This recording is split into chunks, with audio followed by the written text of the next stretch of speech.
Daniel 2 ayat 44, dikatakan, "Dan pada zaman kerajaan-kerajaan ini, Allah semesta alam akan mendirikan." Apa? Akan mendirikan suatu kerajaan, yang tidak akan binasa dan kerajaan itu tidak akan diserahkan kepada bangsa lain. Dengan kata lain, tak akan ada lagi kerajaan yang lain. Itu akan meremukkan segala kerajaan dan menghabisinya. Dan itu akan tetap, tetap untuk selama-lamanya. Jadi gunung itu melambangkan kerajaan Kristus yang kekal, yang memenuhi seluruh bumi. Sekarang pertanyaannya adalah, bagaimana kerajaan itu didirikan? Nah, sekarang kita tiba mengenai batu itu. Batu itu harus berbuat sesuatu, yaitu menghancurkan kerajaan-kerajaan dunia. Agar batu ini bisa menjadi gunung yang memenuhi seluruh bumi. Marilah bersama saya ke Daniel 2 ayat 45.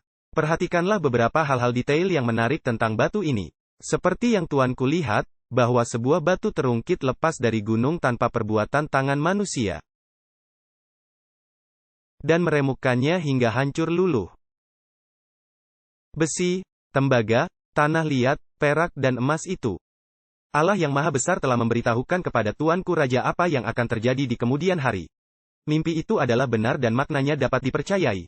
Jadi, ada batu, dan dikatakan di sini bahwa batu terungkit lepas dari gunung. Bagaimana terjadinya? Tanpa tangan manusia. Nah, batu itu melambangkan apa?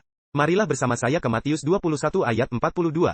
Ini hanyalah salah satu dari banyak ayat di Perjanjian Baru yang bisa saya bacakan. Matius 21 ayat 42. Ini adalah kesimpulan dari perumpamaan Yesus tentang pekerja kebun anggur. Kita akan kembali ke perumpamaan ini pada pelajaran kita nanti pada hari Sabat pagi. Matius 21 ayat 42. Kata Yesus kepada mereka, "Belum pernahkah kamu baca dalam kitab suci? Batu yang dibuang oleh tukang-tukang bangunan telah menjadi batu penjuru yang utama? Ini adalah perbuatan Tuhan dan ini suatu perbuatan ajaib di mata kita? Tentang siapakah dia katakan waktu menyebut mengenai batu yang dibuang oleh tukang-tukang bangunan? Dia bicara tentang dirinya sendiri. Jika demikian batu Daniel 2 melambangkan apa? Itu melambangkan Yesus Kristus. Nah, perhatikan di sini dikatakan bahwa batu ini terungkit dari gunung. Bagaimana caranya?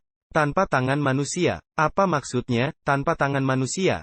Marilah kita baca dua ayat yang menjelaskannya. Ibrani 9 ayat 11. Ibrani 9 ayat 11. Marilah kita lihat apa artinya, tanpa tangan manusia ini. Dikatakan di sana, ini berbicara tentang bait suci surgawi dibandingkan bait suci di dunia. Tetapi Kristus telah datang sebagai imam besar untuk hal-hal yang baik yang akan datang. Dengan kemah lebih besar dan lebih sempurna, kemah yang manakah ini? Yang mana kemah lebih besar dan lebih sempurna? Tentulah bait suci surgawi. Siapakah yang membangun bait suci di dunia? Musa. Apakah dibangun oleh tangan manusia? Tentu saja, tetapi perhatikan. Tapi Kristus telah datang sebagai imam besar untuk hal-hal baik yang akan datang. Kemah yang lebih besar dan yang lebih sempurna, yang bukan dibuat oleh apa? Tangan manusia, artinya yang tidak termasuk ciptaan ini. Tahukah Anda, ada orang-orang Kristen berpendapat bahwa kita perlu menguasai seluruh dunia. Kita perlu memakai kekuasaan negara untuk mendirikan kerajaan Kristus di Amerika Serikat. Kita perlu kembali ke masa lalu ketika Amerika adalah suatu negara Kristen.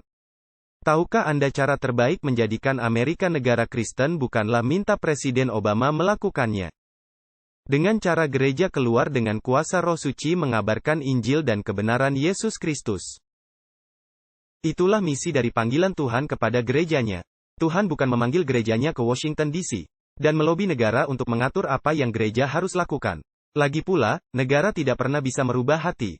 Hanyalah Roh Suci melalui kuasa Injil yang dikabarkan gereja yang membawa perubahan kepada hati manusia. Dengan kata lain, kerajaan Kristus tidak akan didirikan oleh manusia di dalam sejarah. Melainkan itu akan didirikan di luar sejarah manusia oleh mujizat Allah. Kerajaan Kristus tidak termasuk ciptaan ini. Ibrani 9 ayat 11. Perhatikan satu ayat lagi, Markus 14 ayat 58. Markus 14 ayat 58, di sini Yesus berbicara mengenai tubuhnya sendiri. Siapa yang menghadirkan tubuh Yesus ketika dia menjadi manusia? Melalui Maria, bukan? Dia dilahirkan oleh Maria sebagaimana kita dilahirkan dari perempuan. Tetapi bagaimana dengan tubuh Yesus yang dibangkitkan?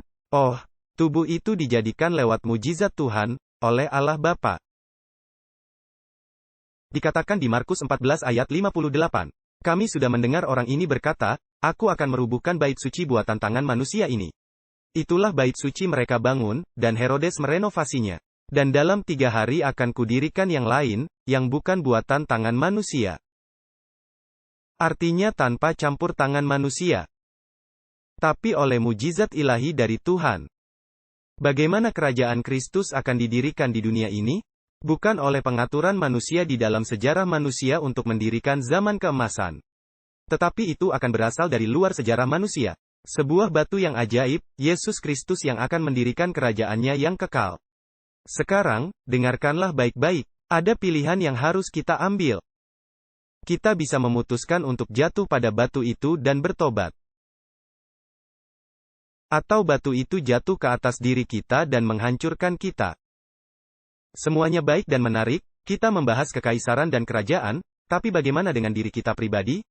Marilah kita akhiri dengan membaca Matius 21 ayat 44. Saya yakin di sini Yesus merujuk kepada nubuatan di Daniel pasal 2. Dikatakan di ayat 44, barang siapa yang jatuh ke atas batu itu. Yesus berbicara mengenai dirinya sendiri, barang siapa yang hatinya hancur dan bertobat. Akan remuk. Sekarang perhatikan, tapi barang siapa ditimpa batu itu. Akan jadi apa? Batu itu akan menggilingnya hingga menjadi debu. Maka himbauan Tuhan kepada kita agar mau menerima Yesus Kristus sebagai Juru Selamat dan Tuhan kita. Agar kita mau jatuh di atas batu itu, agar Yesus sendiri menghancurkan hati egois kita. Dengan demikian, bila Yesus datang kembali, kita akan berada di kerajaannya. Batu itu tidak akan membinasakan kita, tetapi batu itu akan menyelamatkan kita.